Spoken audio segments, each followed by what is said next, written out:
11 দলীয় নির্বাচনী ঐক্য ও বাংলাদেশ জামাত ইসলামী আয়োজিত আজকের এই নির্বাচনী সমাবেশের সম্মানিত সভাপতি, এই সমাবেশের প্রধান অতিথি, যার বক্তব্য শোনার জন্য আপনারা অধীর আগ্রহে অপেক্ষা করছেন, আমিরে জামাত ডাক্তার শফিকুর রহমান, যিনি পথে আছেন, কিছুক্ষণের মধ্যে এসে উপস্থিত হবেন। মঞ্চে উপবিষ্ট 11 দলীয় নির্বাচনী ঐক্যের সর্বস্তরের নেতৃবৃন্দ, আমার সামনে উপস্থিত মিডিয়ার ভাইরা এবং প্রাণ প্রিয় পিরোজপুরবাসী, আসসালামু আলাইকুম। আপনারা কেমন আছেন? কুরআনের পাখি আল্লামা দেলোয়ার হোসেন সাঈদীর এলাকার ভাইয়েরা এবং সন্তানেরা, আপনারা কেমন আছেন? 12 তারিখের প্রস্তুতি হয়েছে? আমার প্রথমে আপনাদের কাছে একটা ছোট্ট জিজ্ঞাসা আছে। কুরআনের পাখি আমাদের যে শিক্ষা দিয়ে গিয়েছিলেন, সেই শিক্ষা কি আমরা ভুলে গেছি? আমরা কি ঘুমিয়ে গেছি? তাহলে আমার এলাকার মা এবং বোনদের উপর ওই নতুন জালেম বিএনপি হাত দেয় কি করে? আপনাদের রক্ত টকবক করে ফুটে ওঠে না?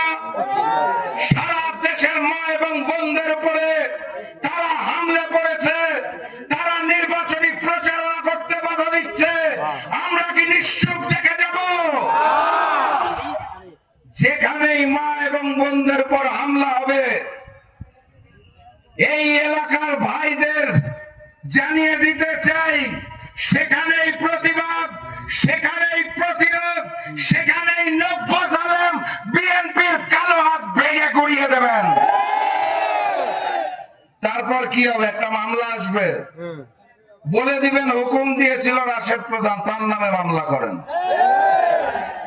সংগ্রামী সাথী এবং বন্ধুগণ, আজকের এই দিনে আমি কিছুটা আবেগপ্রবণ, কারণ বাংলাদেশকে যখন ভারতের করদ রাজ্য বানানো হয়েছিল, সেই সময় এই বাংলাদেশে যেই কয়জন সিংহ পুরুষ ভারতীয় আধিপত্যবাদের বিরুদ্ধে সোচ্চার বলিষ্ঠ ভূমিকা রেখেছিল, তাদের মধ্যে একজন হচ্ছে আমাদের কুরআনের পাখি আল্লামা দেলোয়ার হোসেন সাঈদী, আর আরেকজন ছিলেন তার সাথে, তার নাম হচ্ছে শফিউল আলম প্রধান।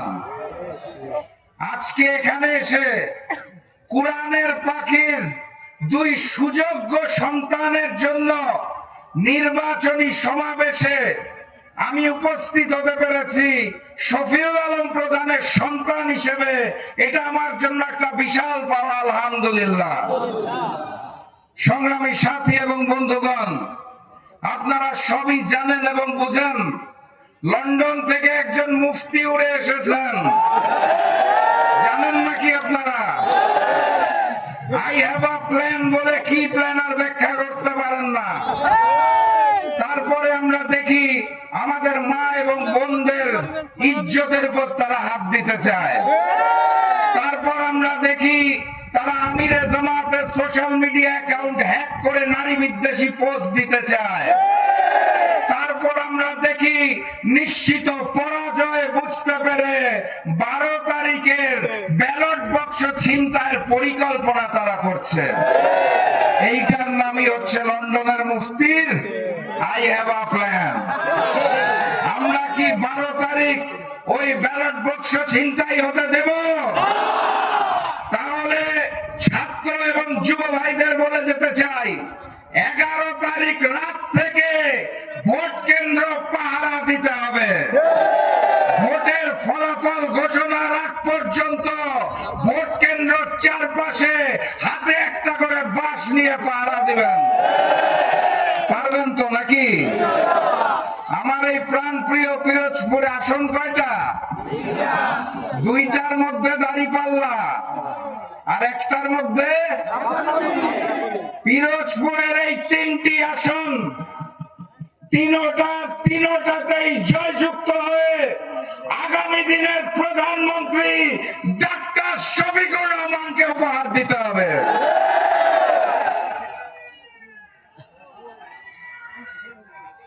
তার আগে আরেকটা ইমানি দায়িত্ব আছে। ওই একই দিনে আরেকটা ভোট আছে, মনে আছে তো নাকি? গণভোট। গণভোটে গণভোটে গণভোটে 12 তারিখ গণভোটে হাকে জয়যুক্ত করতে হবে। পিরোজপুরের 3টি আসনে 3-0 গোলে জয়যুক্ত হতে হবে। আগামীর বাংলাদেশ আমরা মানবিক বাংলাদেশ হিসাবে গড়ে তুলব, যেখানে মুসলমান হিন্দু সকলে মিলেমিশে একসাথে এক নতুন বাংলাদেশ গড়ে তুলবে। আমাদের প্রতিপক্ষ ভাইরা নির্বাচনে নিশ্চিত পরাজয় বুঝতে পেরে নানাবিধ কথা বলেন। তারা হিন্দু সম্প্রদায়কে ভয় দেখাতে চায়।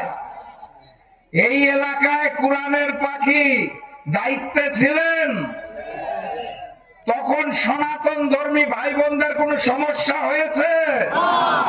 মন্দিরে কোনো হামলা হয়েছে? কারো কোনো বিপদ হয়েছে?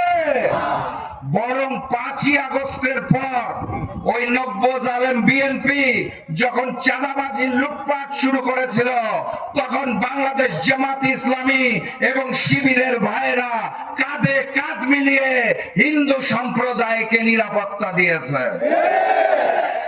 অতএব আগামীতে শামীম সাঈদী এবং মাসুদ সাঈদী, যাদের শরীরে কোরআনের পাখির রক্ত বহমান, তারা যদি দায়িত্ব নেয়, তারা শাসক হবে না, তারা আপনাদের সেবক হবে।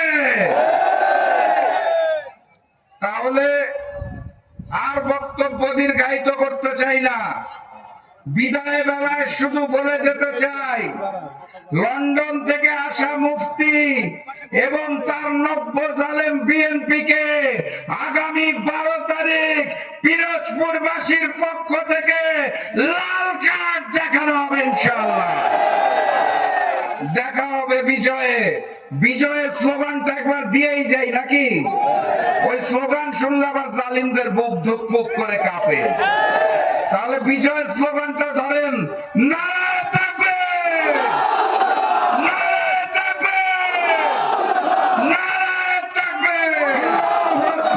দেখা হবে বিজয়ে। বিজয়ের পথে যাত্রা শুরু, জীবন অথবা মৃত্যু। আসসালামু আলাইকুম।